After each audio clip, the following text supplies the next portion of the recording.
চন্দনাস কর্নারে সবাইকে welcome. Silk route বেড়াতে যাওয়ার এটা আমার দ্বিতীয় ভিডিও।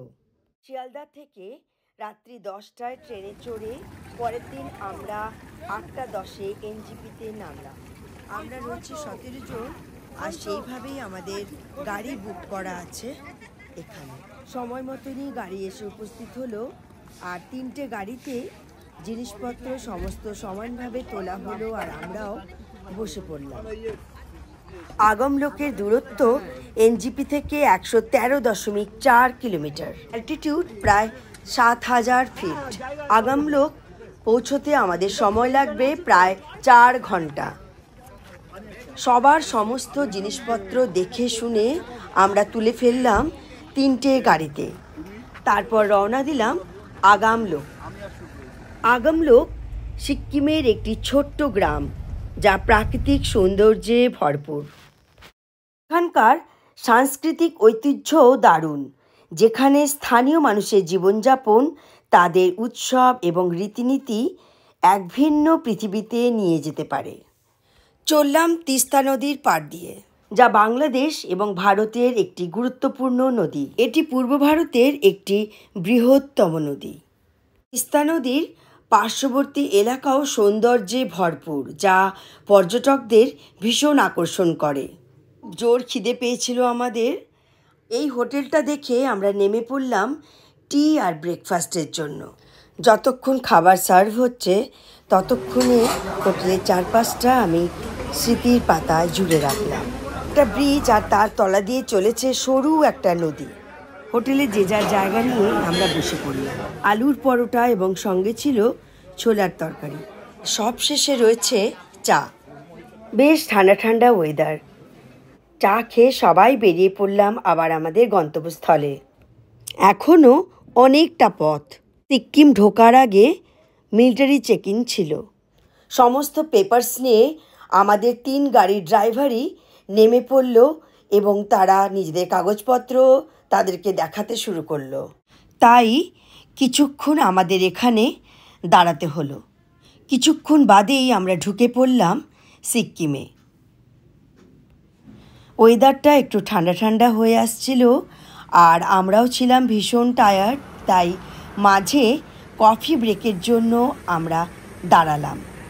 রাস্তায় দাঁড়িয়ে চারিদিকে প্রাকৃতিক সৌন্দর্যকে স্মৃতির পাতায় জুড়ে রাখলাম, আর সেই সুযোগে আমরা মহিলারা একটা টুক করে ছবি তুলে নিলাম। পাথরের তৈরি একটা মাছের এরকম আকৃতি ছিল, সেটার ফটোগ্রাফও করলাম। আরও অনেকটা পথ পেরিয়ে প্রায় বিকেল 4:30-5টা নাগাদ আমরা এসে পৌঁছালাম আগমলোকে। তিতলি হোটেলে আমাদের ঘর বুক করা ছিল, আর সেভাবেই আমাদের গাড়ি এসে থামলো তিতলি হোটেলের সামনে। প্রত্যেকের নামে নামেই ঘর দিয়ে দেওয়া হলো। আমরাও আমাদের 303 নম্বর রুমে গিয়ে প্রবেশ করলাম। এই হলো আমাদের ঘর, বেশ ছিমছাম। ঘর পাওয়ার সঙ্গে সঙ্গেই যে যার নিজের জিনিসপত্র গুছিয়ে নিয়ে ফ্রেশ হতে শুরু করলো, কারণ সারা দিন তারা টায়ার্ড। ট্রেন থেকে নেমে এতটা পথ, এত বড় জার্নির জন্য সবাই আমরা ক্লান্তিবোধ করছিলাম। দিনের আলো থাকতে থাকতে চারিপাশে প্রাকৃতিক সৌন্দর্যের একটু ভিডিওগ্রাফিও আমি করে রাখলাম। পাহাড়ের গায়ে দূরে ছোট ছোট বাড়ি, সুন্দর লাগছিল। নীরব নিস্তব্ধ গ্রাম। সূর্য অস্ত গেছে, ধীরে ধীরে অন্ধকার নেমে আসছে গ্রামে।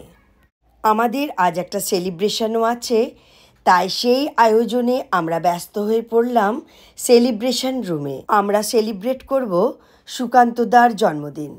সবাই একত্র হয়েছি এই সেলিব্রেশন রুমে সুকান্তদাকে সারপ্রাইজ দেওয়ার জন্য।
সারাদিন ক্লান্তি থাকার পরেও সন্ধেবেলার এই সেলিব্রেশনটা আমাদের অনেকটাই এনার্জি দিল। পরের দিন আগামলোকে আমরা কি দেখলাম, সারাদিন কেমন কাটালাম, সেই ভিডিওটি নিয়ে খুব শিগগিরই এসে উপস্থিত হব চন্দনাস কর্নারে।